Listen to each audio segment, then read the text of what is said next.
On va dire que vous le voyez pas, ça se voit ou pas que j'ai le haut des cheveux gras. Bon, tant pis. Hello, c'est Estelle et aujourd'hui je vous retrouve pour faire un petit update lecture de ce premier mois de confinement. Ça fait un petit moment que je vous en avais pas fait. Nous allons commencer par parler de la saga The Diviners de Libba Bray. Donc je vais vous parler du tome 1 et du tome 2. Ensuite nous allons parler de From Blood and Ash de Jennifer L. Armentrout. Ensuite nous allons parler de Rock de Anita Sunday. Et on finira par Furyborn de Claire Legrand. Donc The Diviners. Alors il faut savoir que c'est une saga qui est très vieille. Je crois que le premier tome est sorti un truc en 2011 ou en 2012, un truc comme ça. Et il se trouve que aux États-Unis, c'est un petit peu un livre qu'on considère comme sous-apprécié. Peu de gens l'ont lu et peu de gens en parlent, mais pour ceux qui en parlent, c'est un truc de fou furieux, c'est génial. Les personnages sont très bien faits et l'histoire est très entraînante. Alors moi, je vous avoue que j'ai essayé plusieurs fois de lire The Diviners parce que je me suis dit, attends, mais moi j'ai pas envie de passer à côté d'un truc de fou, tu vois. Donc je l'ai testé, je crois, l'année dernière. Et en fait, j'étais pas dans le bon mood, ce qui fait que je n'ai pas réussi à aller plus loin que les 30 premières pages, quoi, qui sont un petit peu bizarres. Et en fin de compte, là, je me suis dit, allez, confinement, tu as le temps de t'immerger dans un livre, donc tu vas y aller progressivement. Et au pire, c'est pas grave, c'est pas bien, mais au moins tu l'auras lu et t'as pas la frustration de te dire, si ça se trouve, je l'aurais jamais lu et c'était un truc trop bien. Donc, je me suis effectivement un petit peu botté le cul et je me suis forcée à lire ce livre pour au final bien l'apprécier. Donc pour le tome 1, je crois que j'ai mis 3 étoiles et demie et le tome 2, je lui ai aussi mis 3 étoiles et demie. Je n'ai pas lu le tome 3 et 4 qui vient à peine de sortir parce que j'ai un petit peu perdu mon intérêt au fur et à mesure, surtout parce que il y a quelque chose que je voulais qui arrive qui en fait n'arrive pas et au bout d'un moment, moi j'en ai marre d'attendre, je me suis dit tu sais quoi, j'en peux plus. Voilà. Donc on est en 1920 et on suit l'histoire de Evie qui fait un petit peu la folle. Je crois qu'elle a 10, je crois qu'elle a 17 ans, un truc comme ça. Et en fait, clairement, c'est une grosse fêtarde. Elle sort avec plein de garçons, c'est un petit peu la fille populaire, mais qui est toujours là pour faire la connerie, quoi. Et ses parents pètent un câble et ils lui disent, tu sais quoi, on t'envoie chez ton oncle à New York. Donc on est en 1920 du coup. C'est trop bien parce que même ils ont des expressions qui datent, je suppose, de 1920 et ils parlent très beau, tu sais. Donc des fois elle fait la thug, mais elle fait la thug en étant noble, du coup c'est trop drôle. Et donc elle part à New York pour un petit peu faire cette nouvelle vie et elle va se rendre compte que loin d'être une punition, en fait elle préfère largement aller vivre à New York avec son oncle. Surtout que là-bas, un secret qu'elle cache depuis un bon moment va finir par lui servir à quelque chose et elle va être impliquée dans pas mal d'histoires assez ésotériques. Donc ce qui se passe, c'est que Evie, elle a une petite capacité qui est super top. Tu lui donnes un objet qui appartient à une personne et elle peut lire la mémoire de cette personne qui est ancrée dans l'objet. Et donc il se trouve qu'elle n'est pas la seule à avoir ce genre de capacité un petit peu wouhou. Et ces gens-là s'appellent les Diviners. Et elle va aider son oncle à résoudre pas mal de meurtres. Et clairement ce livre, il est très axé vaudou, fantôme, ésotérique. Genre la scène commence où ils jouent au Ouija, où il y a vraiment un esprit qui leur répond. Dans tout le long, à chaque fois qu'ils trouvent des meurtres, il y a toujours des grandes étoiles dessinées dessus. Enfin, c'est vraiment un livre qui a cet aspect là assez occulte. Ce que j'ai adoré dans ce livre, c'est quoi? C'est notre personnage principal, Evie, qui, pour une fois, mais genre je vous le dis, c'est la première fois que je vois ça dans un livre, c'est une peste. Mais vraiment, cette fille est une putain de peste, mais on l'adore. C'est la première fois que je vois un personnage qui a autant de défauts, mais ces défauts sont tellement humains et tellement bien écrits qu'en fait on l'adore pour ça, quoi, parce que on voit qu'elle est naturelle et elle est réelle. Elle a une meilleure pote par exemple et plusieurs fois d'affilée elle fait des crasses à sa meilleure pote et nous on est là, on lit et on dit mais putain, mais t'es vraiment une grosse tu vois, genre pourquoi t'as fait ça, mais t'es trop méchante. Et du coup moi c'était en partie pour ça que j'ai continué à lire ce livre, parce que j'étais vraiment attachée à ce personnage. Ben, je voulais la voir évoluer, je voulais la voir un petit peu apprendre de ses erreurs et devenir beaucoup plus mature, parce qu'au début du livre, elle fait... En fait, la meuf est l'exemple de l'immaturité, quoi. C'est des défauts qui te montrent que ce personnage, elle a 17 ans, et que oui, elle fait des erreurs, des fois elle peut être très égoïste, et du coup ça lui donne un aspect très réel, et moi du coup j'ai adoré ça. Le problème, c'est que du coup... bébé. Mais quelque chose que moi j'ai absolument détesté, c'est du coup la manière dont elle interagissait avec mon petit choupinou. On va dire que le love interest de ce livre, c'est l'inverse de Evie, donc un petit amour vraiment assez timide, assez strict avec lui-même, qui n'a pas vécu que des choses très drôles dans sa vie. Et ils n'arrivent pas à se parler, ces gens, c'est affreux. Evie, elle est tellement dans ses frivolités, dans je veux être populaire, dans je veux résoudre les meurtres, dans je suis la plus belle, qu'elle ne prend pas le temps de vraiment discuter avec ce gars, de réaliser si elle a peut-être des sentiments avec ce gars, tandis que ce gars, il est dès qu'il la voit, et ben ça nous envoie dans un amour qui n'arrive pas à être concret, mais pendant 2 livres, et c'est pas fini. Les deux savent très bien que il y a quelque chose entre eux, mais ils réussissent à se convaincre que c'est pas bien, ils sont pas faits l'un pour l'autre, et ils vont voir ailleurs. Donc bref, moi ça m'a fait péter un câble. Ça n'a pas été un énorme coup de cœur parce que la romance m'a énervée, pour le coup m'a vraiment énervée. Ensuite on va parler d'un livre que Jenny a lâché dans le plus grand des calmes, sans prévenir personne. Elle a lâché ce livre il y a 3 semaines, et personne n'était au courant. Elle a fait ah en fait surprise, wouhou, une petite fantaisie de 800 pages. J'ai été super surprise parce que Jenny n'écrit pas de fantasy, et justement elle a fait son premier pas dans la fantasy. Elle a dit voilà, j'ai essayé de faire une fantasy, j'en ai pas trop parlé parce que je sais pas trop ce que ça va donner, donc voilà, dites-moi ce que vous en pensez. Et franchement Jenny, c'était très bien Jenny. Je suis trop fière, j'ai l'impression que je suis sa maman, genre à chaque fois qu'elle publie un livre trop bien, je suis en mode oh, c'était trop bien Jenny. Dans un ensemble, c'était une très bonne fantaisie et moi j'ai beaucoup apprécié. Je crois que j'ai donné 4 étoiles, voilà, donc 4 étoiles sur 5 pour From Blood and Ash, je crois, voilà.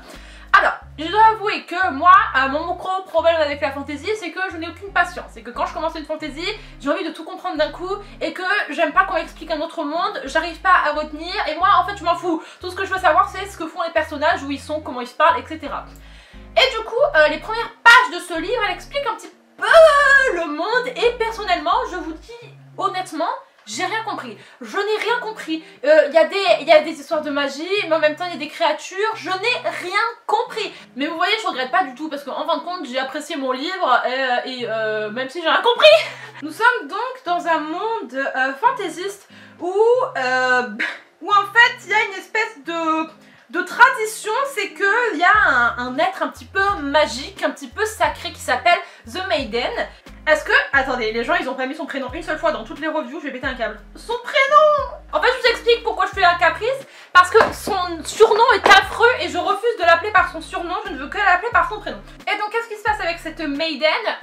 C'est interdit de la voir, c'est interdit de la toucher, c'est interdit de lui parler avant qu'elle fasse son espèce d'ascension, parce que où elle recevra ses pouvoirs. Il y a toute une histoire d'ascension, je crois que les gens qui ont des pouvoirs magiques, il faut qu'ils fassent une espèce d'ascension et que ils deviennent un peu plus nobles et plus respectés. Et si chaîne booktube de l'univers où la meuf ne sait même pas expliquer les livres qu'elle a lus. Et donc ensuite l'histoire de The Maiden qui du coup doit constamment avoir un putain de voile sur la tête. Elle n'a pas le droit d'avoir des amis parce qu'elle doit représenter la pureté, la vertu, enfin bref.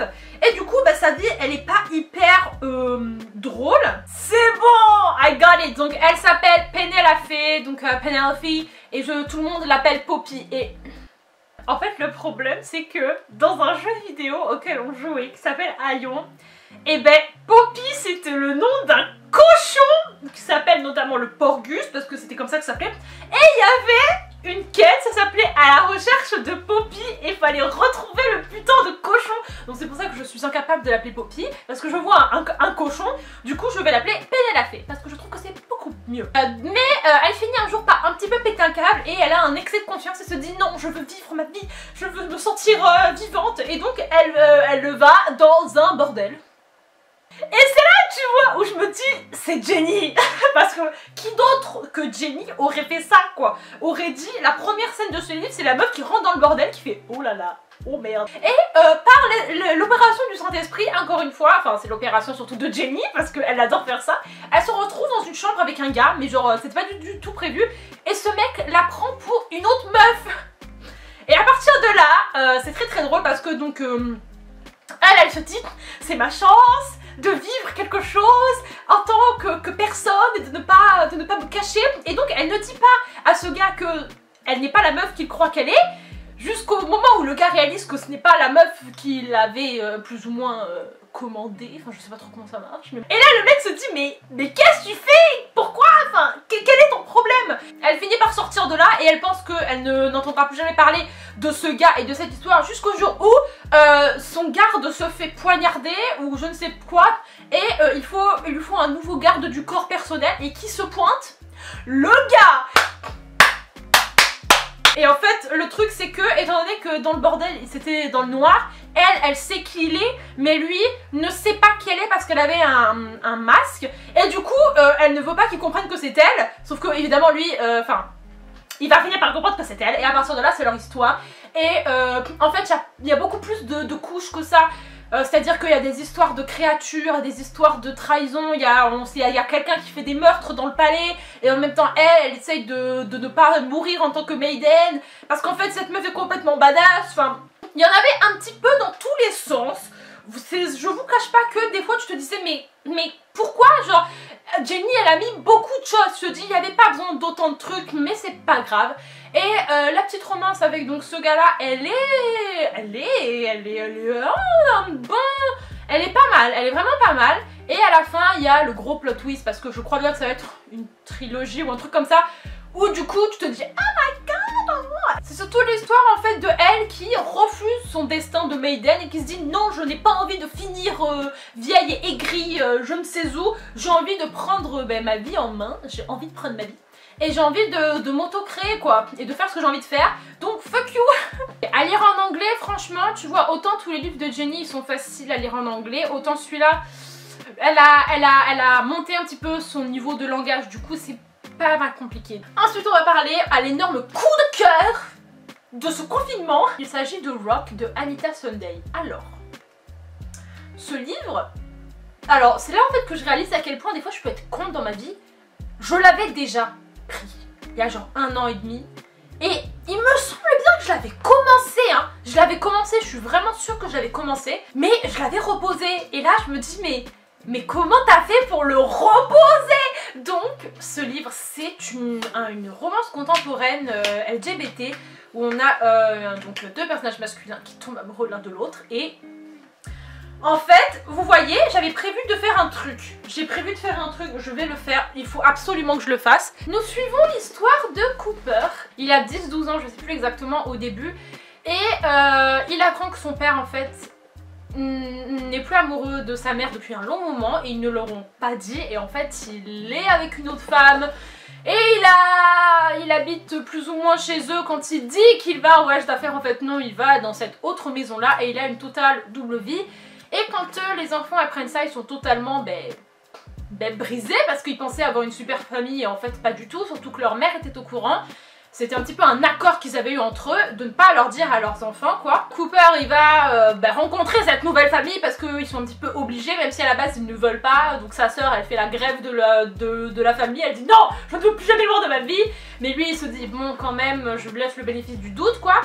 Il va dans cette nouvelle famille et en fait il réalise que son père, il est très proche du fils de cette nouvelle femme qui a 2 ans de plus que lui et en fait tout commence où il arrive dans cette maison et il voit ce gosse qui appelle papa son père à lui et là il se dit non je refuse en fait, je refuse, ce n'est pas ton père, c'est mon putain de père et il fout un pain dans la gueule à son demi-frère plus ou moins.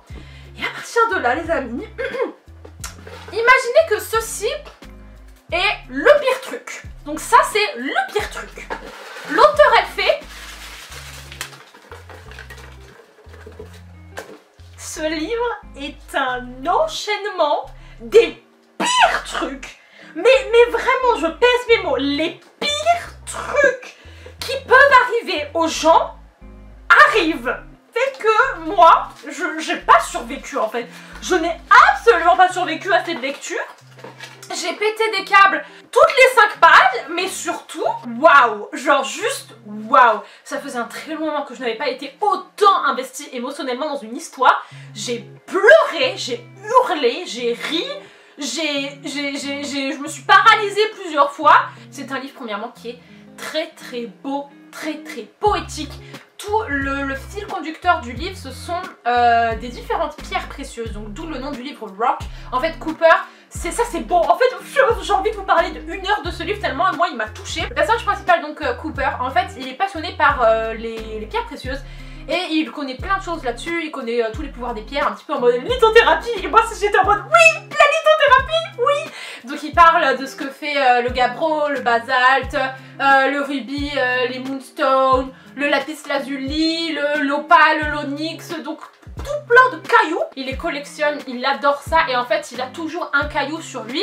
Et quand il sent que il commence à paniquer, qu'il est stressé, la seule chose qu'il a besoin, c'est juste de serrer un putain de caillou et ça le recentre et il arrive à se calmer avec ça. Et en fait, chaque chapitre est appelé comme un nom de pierre précieuse, un nom d'une pierre. Et en fait, le chapitre correspond un petit peu à cette pierre. Et déjà, rien que ça, je trouve ça trop bien quand l'auteur met autant de travail dans juste la forme du livre et juste un fil conducteur.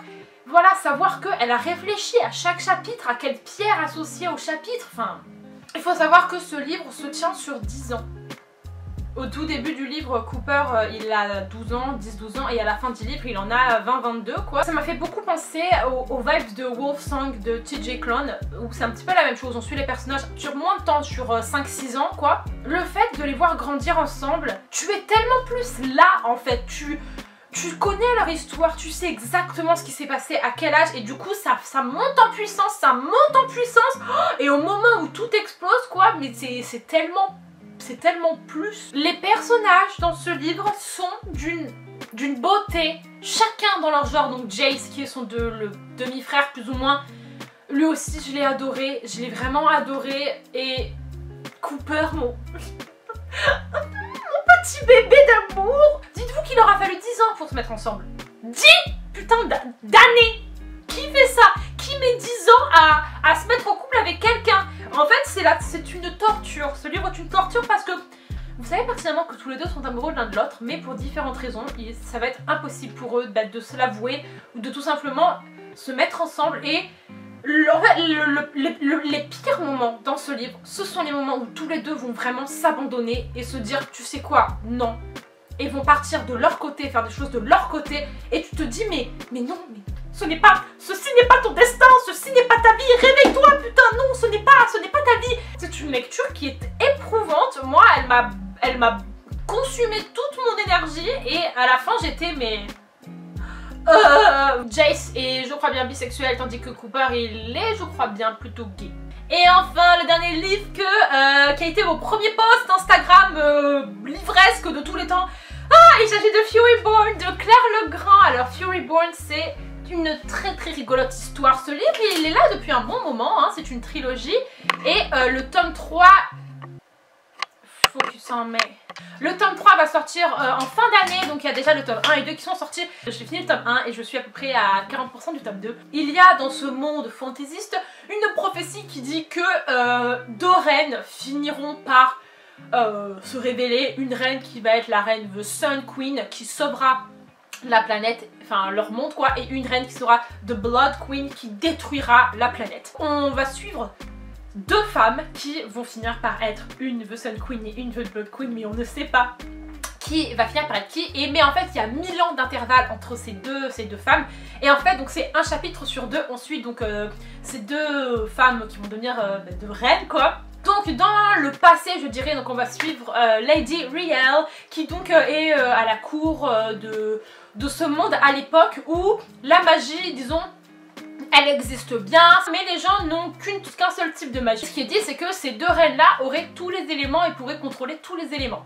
Et il se trouve que Riel, elle réalise qu'elle a peut-être tous les éléments, mais elle veut pas le dire parce qu'elle a pas envie de devenir un petit peu le centre de l'attention de tout le monde et surtout d'être harcelée à droite à gauche, mais elle finit par contre son gré montrer qu'elle a plus d'un élément, et à partir de là tout le monde lui saute dessus et dit est-ce que tu es par hasard l'une des 2 reines, et du coup ils lui font tester sa magie. Et 1000 ans plus tard on suit l'histoire de Eliana qui donc vit dans ce monde là mais beaucoup plus tard où la magie a complètement disparu et justement c'est très mal vu. Et il se trouve qu'elle a un petit peu cette capacité qu'elle a depuis qu'elle est toute petite, c'est qu'elle se régénère instantanément. C'est fait engager par une espèce de société pour faire des assassinats, donc elle est un petit peu une assassine connue quoi. Et on va suivre suivre le parcours de ces deux jeunes femmes là, donc elles ont 17-19 ans. Et waouh, c'est un parcours semé d'embûches, c'est un parcours très intense, mais aussi un parcours plein de romances, puisque cette trilogie là est pas mal axée romance.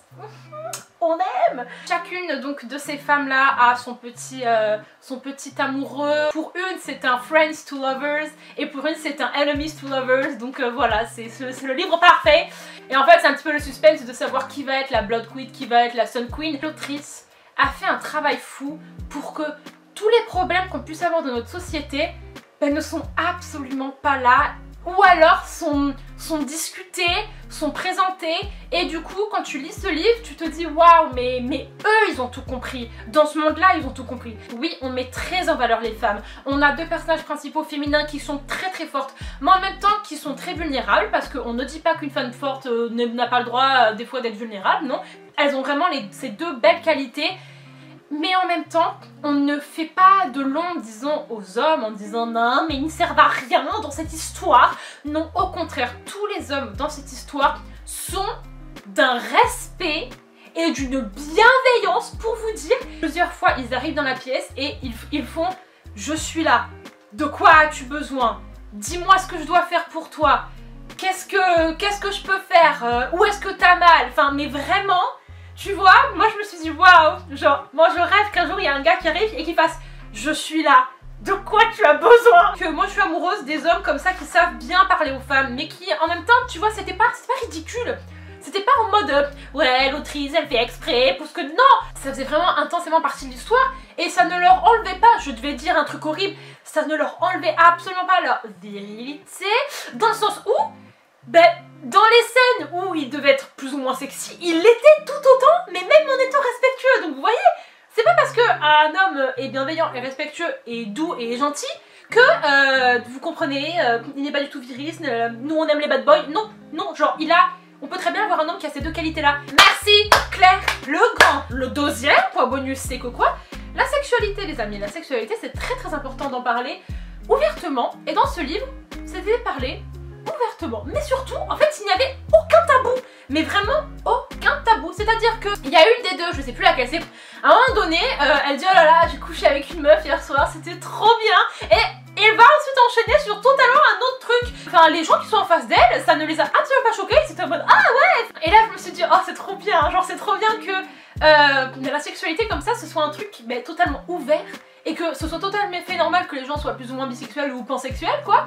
Et du coup c'est génial parce que elle a plus ou moins laissé entendre que c'était normal de coucher avec les gens qu'on trouvait attirants, quel que soit leur sexe. Au premier temps j'ai donné 4 étoiles parce que j'avais envie, tu vois, de le laisser monter en puissance. Whitney elle a dit que le tome 1 il était moins bien que le tome 2, et du coup je me suis dit ok je vais donner au tome 1 4 étoiles, et comme ça le tome 2 il va m'éblouir et wouhou. Donc voilà, c'est fini pour cette vidéo, j'espère que certains de ces titres vous ont un petit peu fait de l'œil et que vous allez peut-être les prendre. Si jamais vous en avez lu quelques-uns, dites-moi en commentaire ce que vous en avez pensé, ça me ferait plaisir de voir vos avis à vous aussi. Donc je vous fais des gros bisous et je vous dis à plus tard dans une prochaine vidéo. Bye bye.